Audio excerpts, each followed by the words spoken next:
is Monday, the 14th day of February 2022. Good evening, ladies and gentlemen. Thanks for being a part of today's edition of Prime News. My name is Fon Quinter, beaming live from Douala, the nation's economic capital. Begin today's edition of Prime News in the Central region, where the old-age practice of love letter writing using pen and paper is one that seems to have evacuated in relationships. As lovers worldwide celebrate Valentine's Day, Central Regional Correspondent Colette Lung went down the streets of Yaoundé, finding out from some Yaoundé city dwellers if they still write love letters or WhatsApp and other social media platforms have taken over her report. Love is a set of emotions and behaviors characterized by intimacy, passion, and commitment. It involves care, closeness, protectiveness, attraction, affection, and trust. Love can vary in intensity and can change over time, and it can be expressed in different ways and at different times. Today, Valentine's Day, Lover's Day, a day of romance and love, now termed in recent times, though some schools of thought have it that Valentine's Day was named after Saint Valentine, a Catholic priest who lived in Rome in the 3rd century. He was jailed, and while in prison, Valentine cared for his fellow prisoners and also his jailer's blind daughter. And legend has it that Valentine cured the girl's blindness, and that his final act before being executed was write her a love message signed "From your Valentine." Then he was executed this day, 14th February in the year 270. In regards to this, do people in the nation's capital still write love letters with a pen and a paper, or they simply send love messages via WhatsApp? The only interesting part is that you put out your own handwriting into what you want to spell out, unlike the normal SMSs and Telegram stuff. Seriously, I prefer the letter writing part because I like my handwriting to be seen. To me, it's more romantic. For me, that's wastage of time. I prefer buying things and sending them. This one is digest.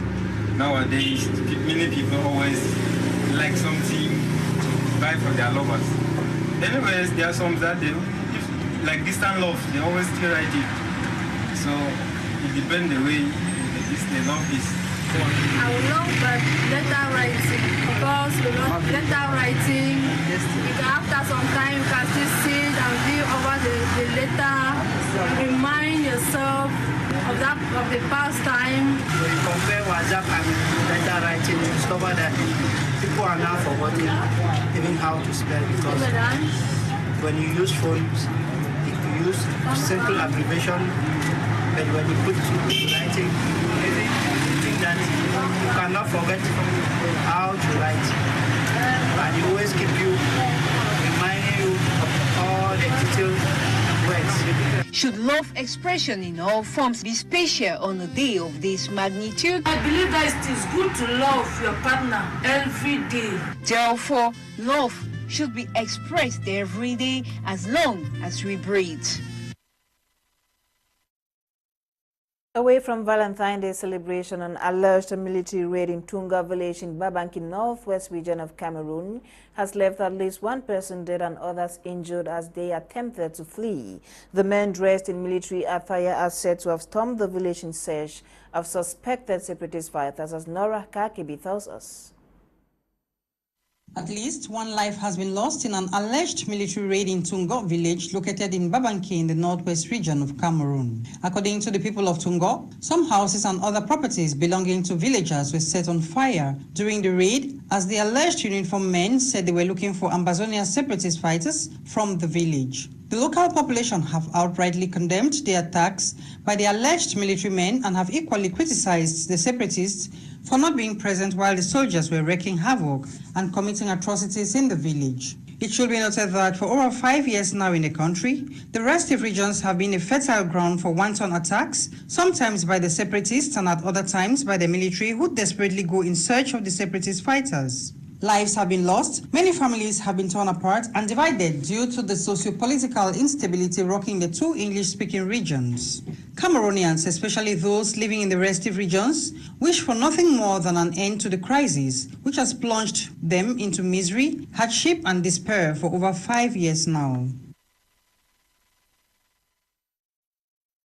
Now, road users from all over Yaoundé, the nation's political capital, were obliged to trek long distances to the center town on Youth Day since roads were blocked. According to reports, these roads were blocked without prior notification from officials, as Center Regional Correspondent Colette Lum tells us.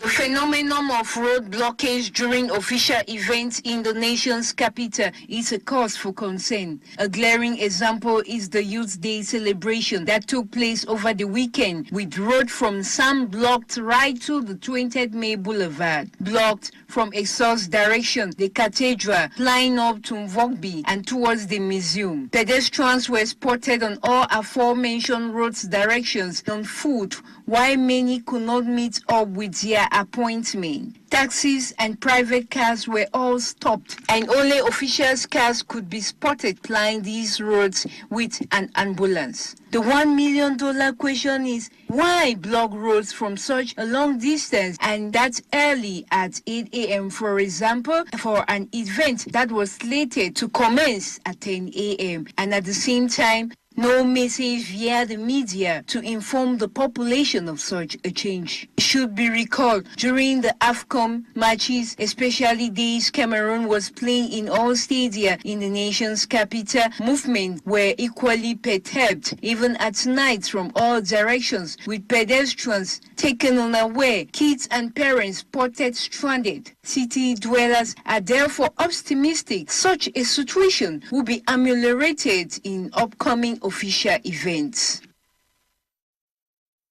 The President of the Republic of Cameroon has turned 89. His Excellency Paul Biya was born on February 13, 1933 in Vomekaja and Lobo Division, South Region of Cameroon. Joy Ngong walks us through the life of President Paul Biya. Her report. On Sunday, February 13, 2022, Paul Barthélemy Biya Vondo, the President of the Republic of Cameroon, blew on his 89th birthday candle.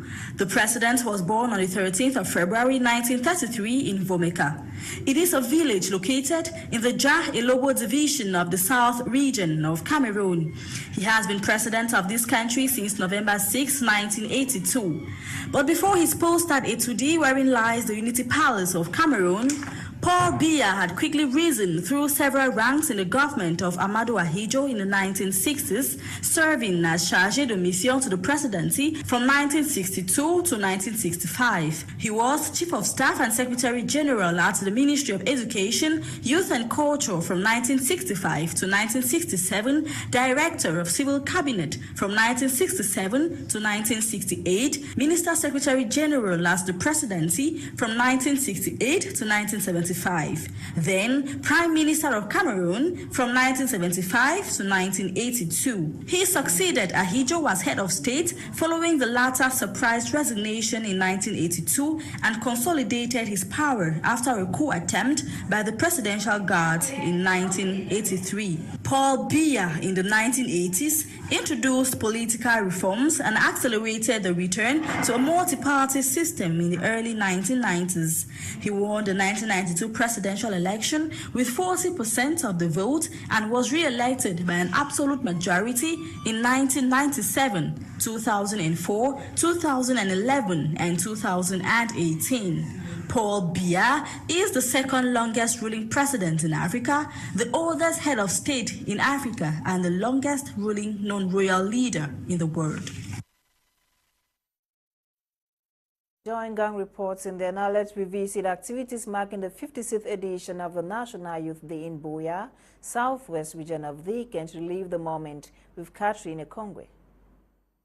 The celebration of the 56th edition of the National Youth Day in Buea saw a massive turnout of youths under the watchful eyes of the Governor of Southwest Region, Bernard Okalia Bilai. The Chief Executive congratulated the youths of the region for their sense of patriotism. So my message today, after this great event, to the youth of this region, a message of congratulations. My word is that they should now that they have understood what is the importance of the youth. The indomitable lambs are young men.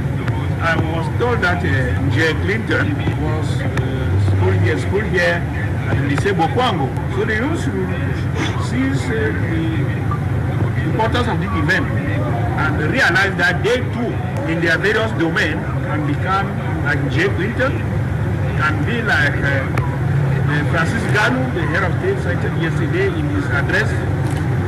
I mean, the youth should continue to work hard. The march past was limited to secondary schools, vocational institutions, institutions of higher learning, and youth of the ruling CPDM party, who showcased their patriotism with the colorful display to emphasize their love for the nation. Going down to the officials who came out to witness the Youth Day celebration, their message to the youth is that of focus and resilience. I think it was a glorious time that we had, and we are expecting that next year will be more glorious than this. We look very carefully, we realize that the goals from the basic did not really future. I think it's just a strategy. Next year will come with bomb and penetrate. You must know that success or victory belongs to you, and you must take it by the horns. Nobody will take any success or victory on your side. That's the plain truth about it. So I will encourage the youth to sit up and to take, just from what the President of the Republic said, they should take the bull by the horn and take the challenges, and obviously it will become so excellent with that. Our country will be proud of it. Being that youth are leaders of tomorrow, the governor of the Southwest region at the end of the celebration congratulated all who attended the ceremony and called on youth to be responsible and focused in keeping the Republican values.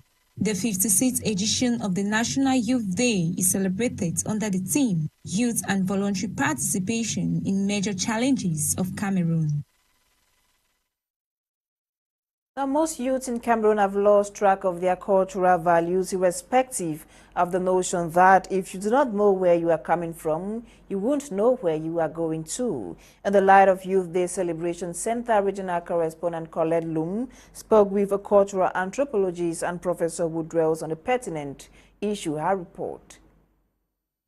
As far as youths in Cameroon are concerned, they contribute to an extent to these values. Since the first War Heritage Youth Forum in 1995 in Beijing, Norway, over 30 youth forums have been held around the world, Cameroon inclusive.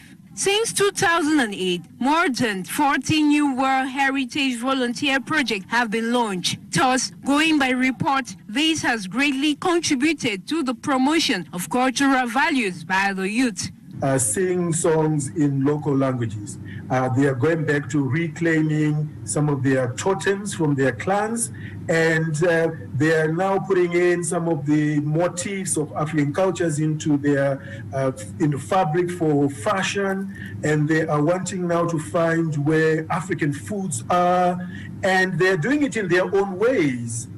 And they are globally connected, globally sensitive, globally aware, but they realize that there is something of the essence in them that is African, something that has to do with the soulfulness, with an African spirit that everyone who visits the continent, no matter where they go, west, south, east, north, will always say to you, oh, I sense a kind of humanity. The Cameroonian youth has to an extent embraced white culture to African cultural values, the case where an elderly person is not respected. In the days of old, when an elderly person walked into a place, the young ones give him or her their seat. Today, it's contrary. Most youth are rude and careless. Unlike at first, cultural values are looked upon as archaic nowadays as far as youth are concerned. However, there are exemptions as some young persons value the core values. We understand culture to be dynamic. It's not cast in stone. And by investing in our culture in this way, we are creating an environment for our self-actualization. Whatever the case may be, youth are called upon to give value to their cultural heritage, because if you don't know where you are coming from, you cannot know where you're going to. The fourth batch of students of St. Louis University Institute Douala were matriculated over the weekend at the Bonamberry campus. The matriculation ceremony was chaired by the CEO of the learning institution, Dr. Louise Ewane Eli. Summer was there in our reports.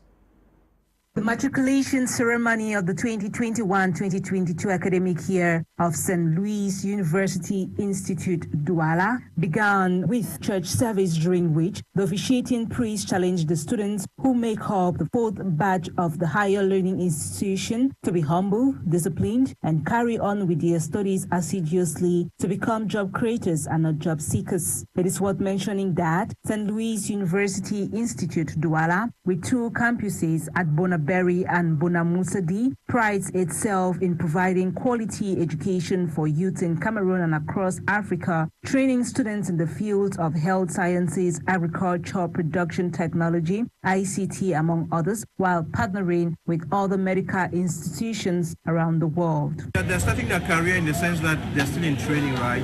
And when they're training, we're giving them the skills and we're giving them the attitude, then we are giving them the practical work, and then we are teaching them the emotional intelligence. So just so many skills, the entrepreneurial skills, communication skills. It's a bunch of things that they get.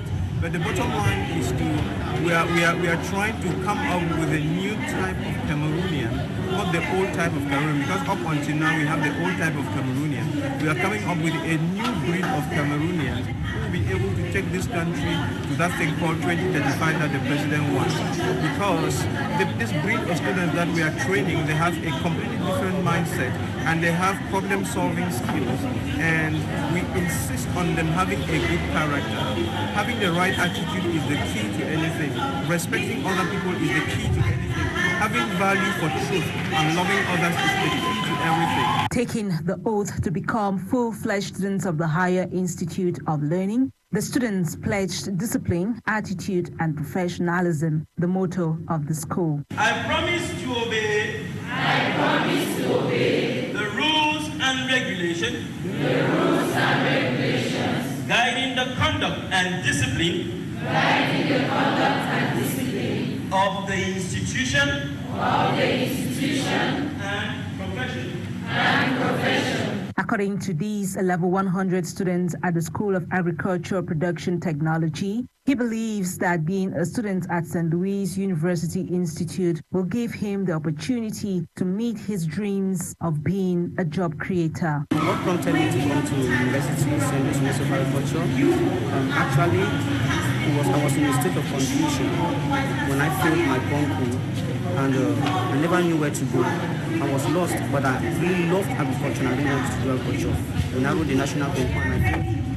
But due to the fact that I had good relationship with some of my lecturers who were preparing us for these concours classes, who are some of the lecturers of this institution, so he directed me, he orientated me to come forward to St. Louis. That St. Louis is a good place, I can still be trained in St. Louis. So I was encouraged and I came up here.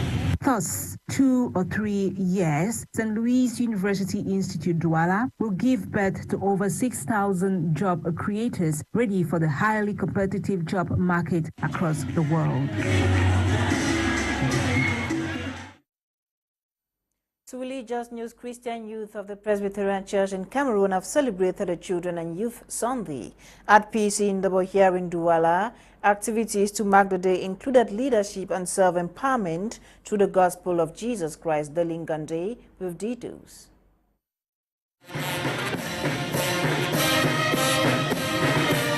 To crown up activities for the just-ended Youth Week, some Christian youths of the Presbyterian Church in Cameroon from the PC Ndobobonaberi Douala congregation have demonstrated their own quota of nation building and civic responsibility in a religious pattern.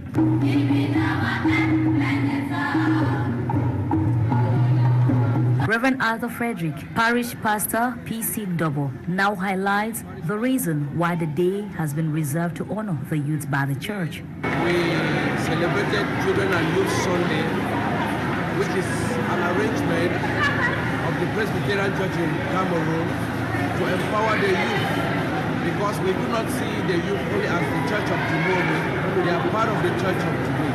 So we begin to bring out the talents that are in them. They start manifesting those talents so that we start identifying them and we make use of them in relevant areas to build the church. Aside bringing out their leadership powers, the day has also been characterized with the display of talent as this youth leader reacts stars. Youths from every corner of the church and to demonstrate in their talent, because we know that there are many talents hidden in the youth. And so a scenario like that permit them to portray their ability and capability. By so doing, they will be able to fit squarely in the society. So much so that being a youth means that you can be a good leader tomorrow. So any youth that hides the talent is not good. So every youth, in every corner, wherever you are, portray and demonstrate your talent, because you are the leaders of tomorrow. Singing, dancing, craft exhibition, and lots more have culminated a greater part of the day as the youths drew the curtains for this year's edition.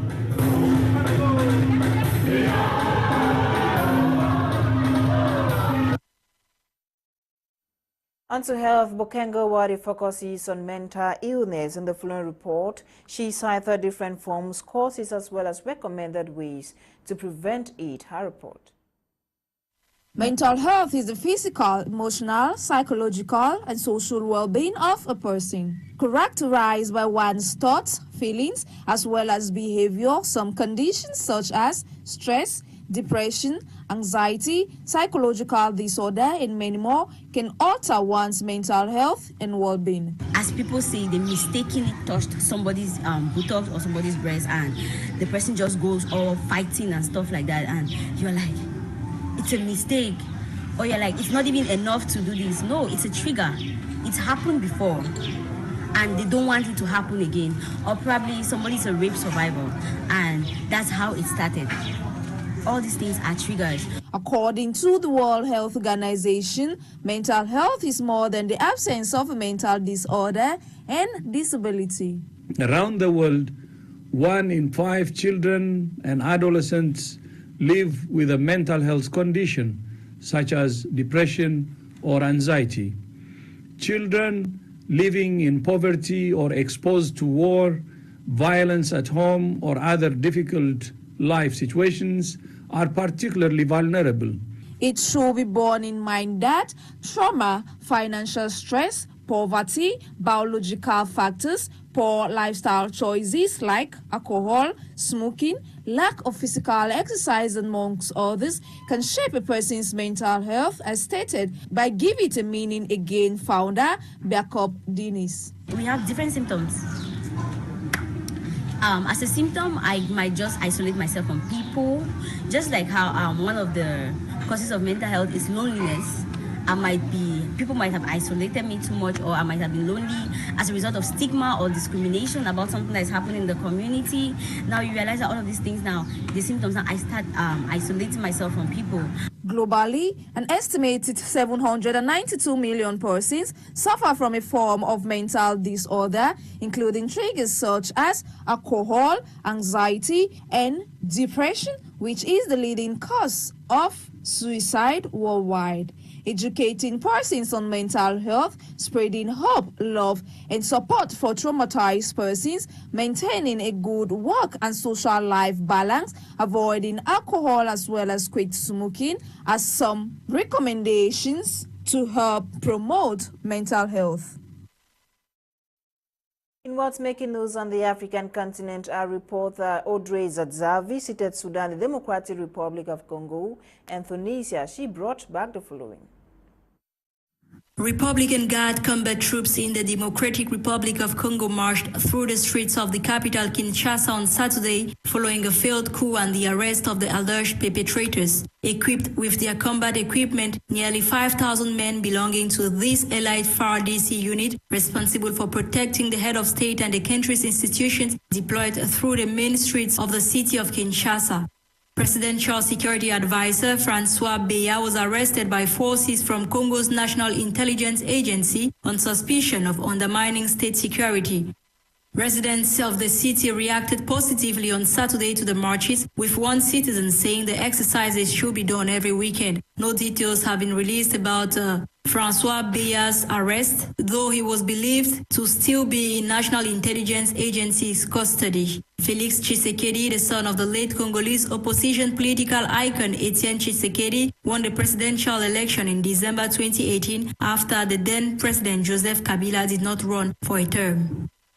Sudan's General Abdel Fattah Burhan, head of the Sudanese Sovereign Council, denied growing cooperation between Sudan and Israel on security and intelligence after the two countries had exchanges of information. He made his comments in an interview with Sudan's state-run TV, which aired on Saturday. Burhan said that such ties between the former adversaries were not of political nature, adding that only Sudanese security and intelligence officials paid visits to Israel. He said, till now, no prominent political figure paid any visit to Israel, and added that this exchange of information allowed the country to arrest many terrorist organizations that could have destabilized the security of Sudan. During recent weeks, Sudanese and Israeli officials exchanged visits in various unannounced trips. The most recent visit was by a Sudanese security delegation in Tel Aviv last week, and the previous visit by Israeli officials, including Mossad agent, to Khartoum in January. Thousands of Tunisians protested on Sunday hours after President Kais Saied officially replaced a judicial watchdog and gave himself powers to sack judges and ban them from going on strike. Hours after the decree was published early Sunday morning, more than 2,000 protesters gathered in central Tunis, many waving flags and chanting slogans in support of an independent judiciary. Said's decree came a week after he said he would dissolve the High Judicial Council, prompting a nationwide shutdown of courts by judges, saying the move would infringe on judicial independence. Sunday's ruling, establishing a new 21-member temporary Supreme Judicial Council, 9 of whom are appointed by the president, also gives him powers to dismiss any judge failing to do his professional duties. Moreover, it is forbidden for judges of all ranks to go on strike or hold any organized collective action that could disturb or delay the normal working of the courts. Said last July sacked the government, suspended parliament, and seized a range of powers before moving to rule by decree, sparking fears for what had been seen as the only democracy to emerge from the Arab Spring uprisings. Audrey Zazas report ends today's edition of Prime News on My Media Prime Television. My name is Fon Quinter. Coming up at exactly 7 p.m. is Prime Hour with Leonard and his team. Have a great evening in the company of more programs on the African Eye. Good night.